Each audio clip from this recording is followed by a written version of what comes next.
Now that we have made our design, we have traced it onto fabric. Now we'll start with the process of stitching. Now I want to show you two basic kind of threads that we are going to be using. The first one is this is from the brand Anchor. It's readily available in Indian markets, in any normal embroidery lace shop, or you can also get them online. They are also available on Amazon. There are other brands available as well, but Anchor by far is the best thread that I have used. It does not bleed and it's very smooth.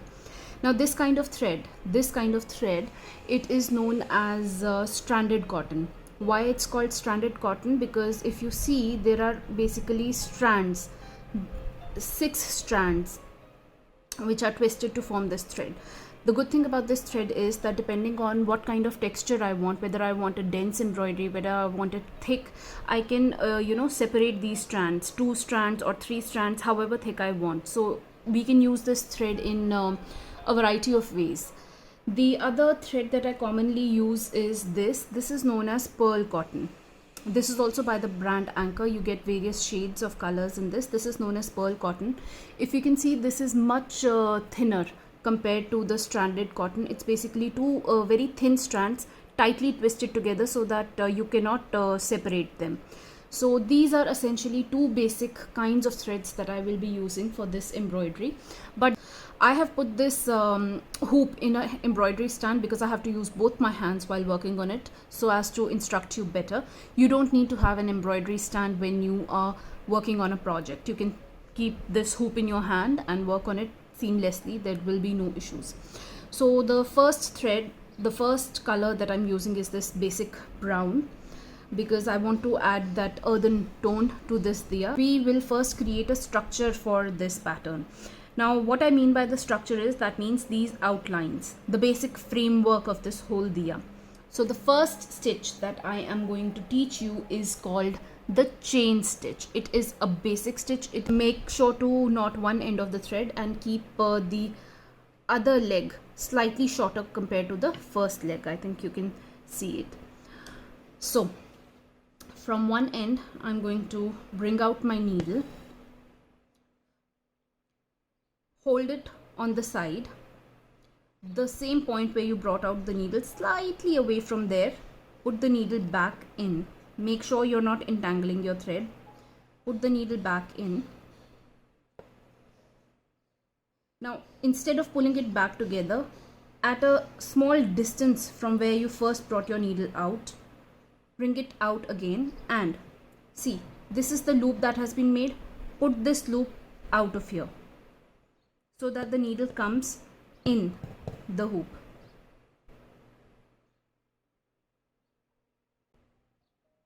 So put it back in from where you got it out. Create another loop, bring it out. Again, put it back in from you brought it out. At a shorter distance, bring it out again. So you see, now you're creating chains. Out again.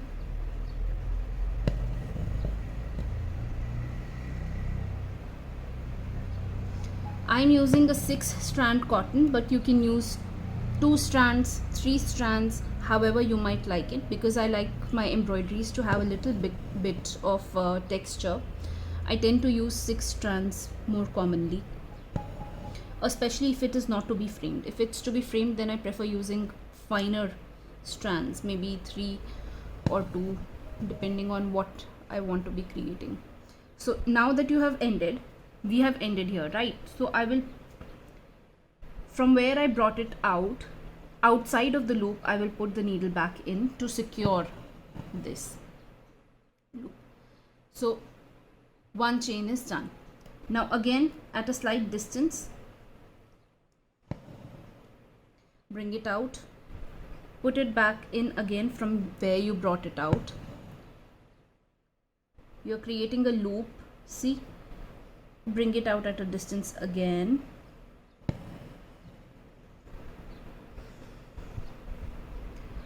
From where you brought it out, put it back in again.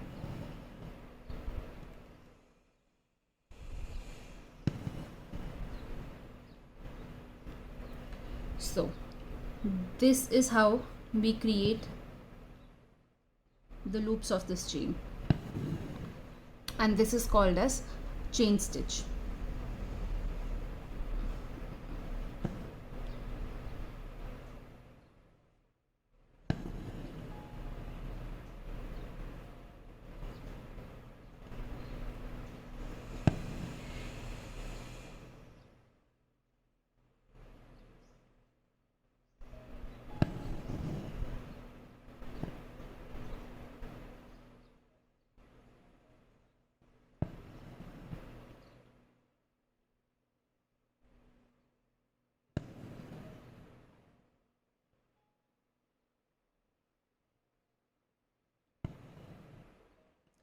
And that is how we are going to finish both of these lines. Now if you can see, some space is being left, some space has been left here and some space has been left here. I will fill these spaces up with the same chain stitch. Like for instance, I can stop here and then I'll go back to this place from where the gradation begins.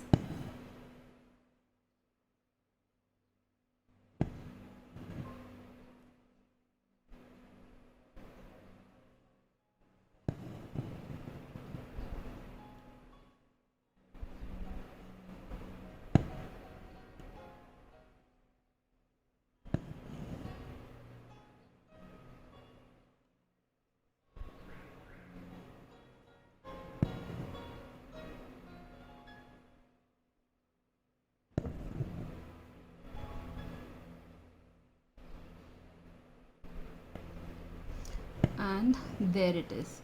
So just the way I did this bit, I will fill in this space as well.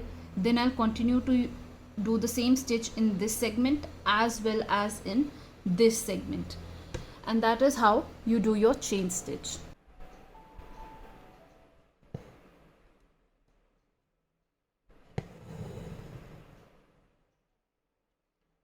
So with that, we have finished making our 2 rows of chain stitch. Now in the outer periphery, we will be making the reverse chain stitch, which is a modification of this stitch but done in a different manner. I prefer reverse chain stitch.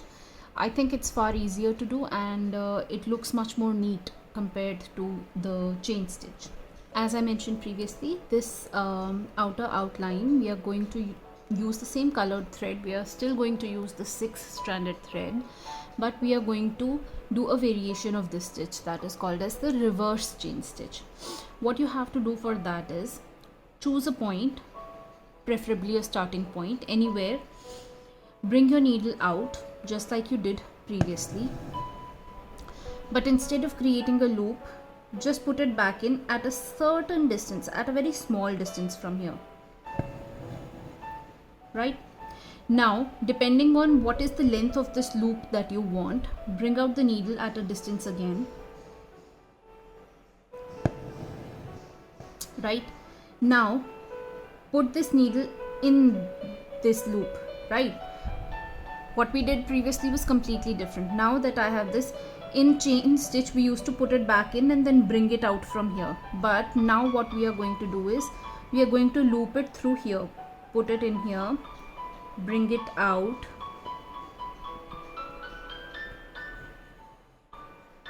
and then put it back in, and there is your loop. Then bring it out again, put it in here, create a loop, and out again. In chain stitch, we used to go from this point towards here, right? Like from the top end, we used to create a chain from the top end. In reverse chain stitch, we are creating a chain out of the reverse end. That is why it's called the reverse chain stitch.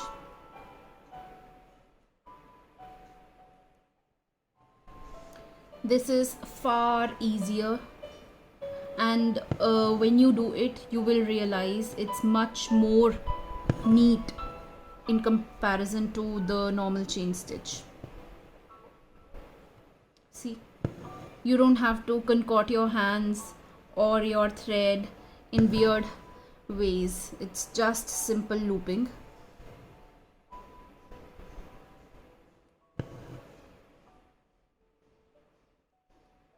In this stitch you have much more control over your thread.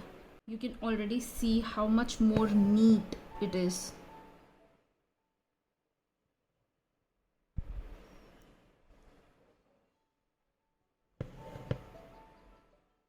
Again, this space that is being left here, we will fill it up.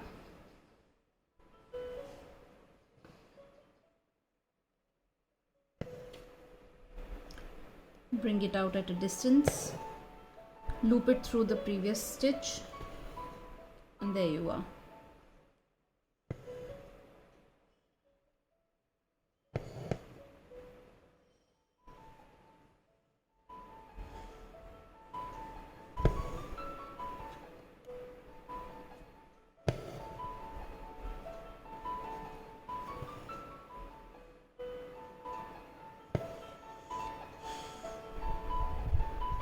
Never pull your threads.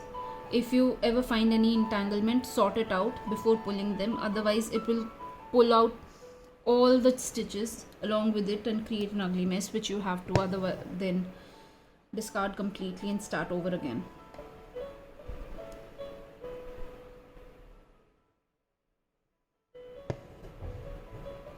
So now, one thing that you have to understand and learn is that whenever you are curving, now we were curving here as well, but it wasn't a sharp curve. Here we have a sharp curve. So whenever in a sharp curve, make smaller stitches. Otherwise it will look weird. Make smaller stitches so that the transition looks smooth. See.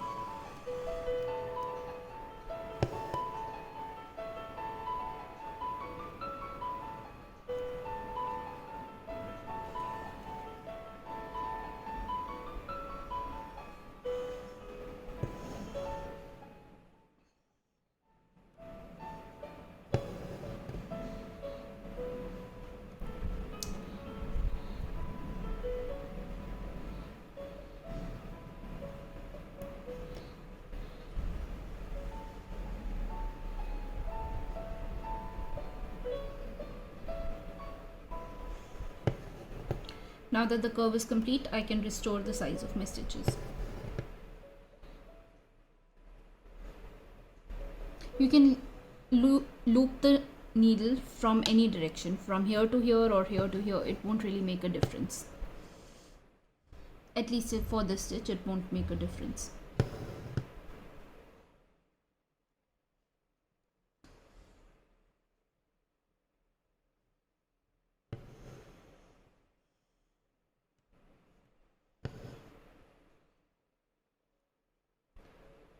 So see, now I have started increasing the length of my loops again, but only in this segment where there was a sharp curve, I shortened their length so that the curve would look seamless and not like a sudden bend.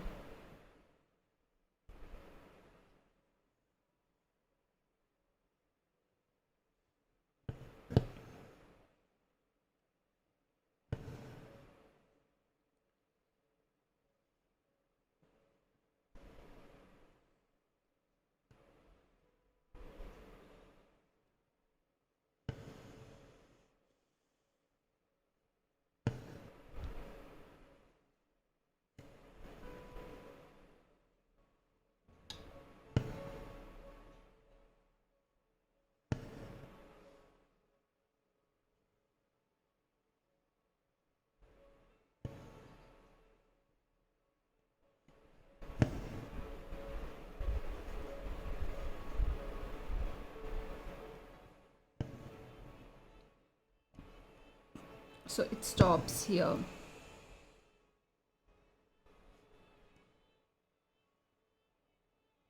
It stops here.